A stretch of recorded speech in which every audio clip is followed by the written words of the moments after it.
siang, kembali lagi dengan saya Oka Sarifah Savitri yang akan memberitahukan berita terkini. Yang pertama, wajah berjerawat. Mahasiswa Universitas Negeri Yogyakarta memanfaatkan buah ini untuk mengatasinya. Bagi sebagian remaja, jerawat adalah masalah terbesar, apalagi jerawat yang ada di wajah pasti membuat orang tidak percaya diri. Jerawat merupakan penyakit peradangan yang sering mengganggu penampilan. Penyebab jerawat bisa terjadi banyak hal. Salah satunya menggunakan kosmetik yang tidak cocok dengan kulit wajah. Hal ini kerap terjadi bagi kalangan perempuan. Saat ini produk penyembuh jerawat yang ada di pasaran mengandung benzodiazepin dan antibiotik. Namun dua kandungan ini dapat menimbulkan kulit kering, kemerahan, gatal, mengelupas, kulit terasa terbakar. Bahkan dikhawatirkan penggunaan bahan tersebut dalam jangka waktu panjang dapat menyebabkan kanker. Sekelompok mahasiswa Universitas Yogyakarta kemudian melakukan penelitian tentang produk yang bisa mengatasi jerawat yang aman bagi semua jenis kulit. Produk tersebut berbahan dasar belimbing wuluh. Para mahasiswa yang terlibat dalam penelitian ini antara lain Celia, Siska, dan Ayu, Prodi Pendidikan Akuntansi, Dwi Anggraini, Prodi Kimia, serta Aulia Erta, Prodi Biologi. Celia menerangkan mereka membeli belimbing wuluh sebagai bahan dasar penyembuh jerawat karena mengandung beberapa senyawa yang bermanfaat. Senyawa ini memiliki kemampuan membentuk kompleks dengan protein bakteri melalui ikatan hidrogen yang menyebabkan struktur dingin sel dan membran sitoplasma bakteri menjadi tidak stabil, sehingga sel bakteri menjadi kehilangan aktivitas biologinya. Terang saya lihat dalam keterangan tertulis yang diterima kompas.com, Sabtu 13 Maret 2021. Berita kedua, Akademis Unair beri tips agar data pribadi tidak dicuri melalui medsos. Media sosial menjadi salah satu bagian dan teknologi yang tidak dapat dipisahkan dalam kehidupan sehari-hari. Meski demikian, media sosial bisa memberikan dampak positif maupun negatif, tergantung pada pemanfaatannya. Menjadi penghubung komunikasi antar manusia dan penyedia informasi terkini adalah contoh dampak positif dari media sosial. Hanya saja, semakin canggih teknologi, penggunaan media sosial banyak disalahgunakan oleh pihak tertentu. Saat ini, banyak para pengguna media sosial menjadi korban penipuan yang bermula dari pencurian data pribadi. Agar data pribadi terhindar dari kasus pencurian, dosen Fakultas Sains dan Teknologi Universitas Airlangga, Badrus Zaman, menuturkan bahwa media sosial harus memahami yang telah dibagikan mengandung konsekuensi.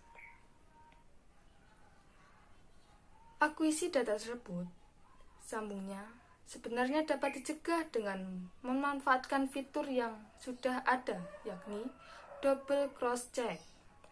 Double cross-check dapat mempermudah pengguna untuk mengetahui bila ada perangkat baru ingin mengakses akun media sosial miliknya. Berita selanjutnya, benarkah rempah kluwek mengandung cyanida? Ini kata pakar IPB. Kluwek merupakan salah satu rempah pelengkap masakan Indonesia. Sebut saja rawon maupun soto konro. Penyebutannya bisa beberapa setiap daerah. Ada yang menyebutnya kluwek, ada pula yang menyebutnya pangi, kepayang, dan sebutan lainnya. Kluwek merupakan dari buah picung yang diproses menjadi bahan rempah untuk masakan. Dalam bahasa Latin, tanaman picung disebut sebagai Pinguin edule. Tanaman ini mirip sekali dengan pohon randu. Pohon berukuran besar dan berbuah tergantung dengan siklus panen sekitar 8-9 kali. Peneliti di Southeast Asia Food and Agriculture Science and Technology Center, Lembaga Penelitian dan Pengabdian Masyarakat IPB University, dan Profesor Nuri Andarwulan mengatakan biji dan buah picung segar memang memiliki senyawa yang mengandung cyanida yang sangat tinggi yang disebut cyanogenetic glycoside. Baik, berita terakhir hari ini adalah Jokowi dikabarkan siapkan BRIN jadi lembaga sendiri lepas dari Kemenristek. Presiden Joko Widodo dikabarkan akan melepaskan Badan Riset dan Inovasi Nasional dari Kemenristek Riset dan Teknologi, sehingga lembaga ini akan menjadi badan otonom sendiri.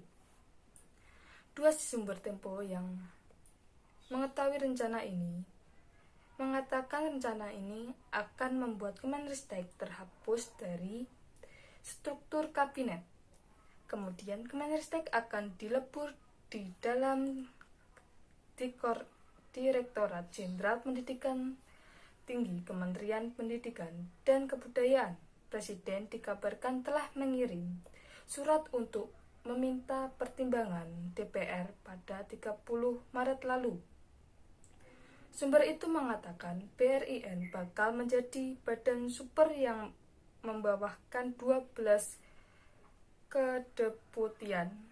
Para deputi petugas menyusun kebijakan penelitian implementasi berikut pengawasannya. Jumlah kedeputian itu lebih banyak dari konsep yang diusulkan Menteri Riset saat ini, Bambang Permadi Sumantri Brojonegoro. Ini memasukkan draft peraturan presiden ia usulkan tahun lalu. Kepada Tempo, Bambang membenarkan adanya gagasan pemisahan BRIN dari Kemenristek. Pemisahan salah satu opsi, kata dia, Selasa 6 April 2021.